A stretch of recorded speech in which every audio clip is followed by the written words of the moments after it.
માણસ અજ્ઞાન છે, તેથી તે કહેતો રહેલો છે કે હું આમ કરીશ અને તેમ કરીશ. અમુક વર્ષ પછી હું આમ કરીશ, પણ તું ત્યાં સુધી જીવશે ખરો? અહીં પેલા ભમરાની વાત યાદ આવે છે. એક કમળ છે, સૂર્યમુખી કમળ. એટલે તે સૂર્યને જોઈને ખીલે છે અને રાત પડતા બંધ થઈ જાય. એક દિવસ એક કમળ ખીલતા તેમાં મકરંદ ભરાઈ બેઠો. આજ સુધી તે અંદર બેસી રહ્યો અને સૂર્યાસ્ત થતાં કમળ બીડાયું, તેથી તે બહાર નીકળી ન શક્યો. ભ્રમર કમળની પાંદડી કોરીને બહાર આવી શકત, પણ તેણે વિચાર્યું કે સવારે સૂર્યોદય થશે, કમળની શોભા ખીલશે, પછી હું બહાર નીકળીશ.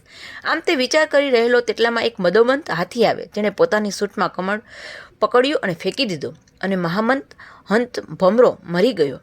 માણસોનું પણ આવું જ છે. તે વિચારે છે કે હું ફલાણું પછી કરીશ, પણ અનિત્ય છે. તેને ખબર નથી કે તેણે ક્યાં સુધી જીવવાનું છે. પણ જ્યોતિષ દ્વારા ખબર પડે છે કે હું 60 વર્ષ જીવવાનું છું. તો પરંતુ જ્યોતિષને પણ આયુષ્યની સાચી ખબર હોતી નથી.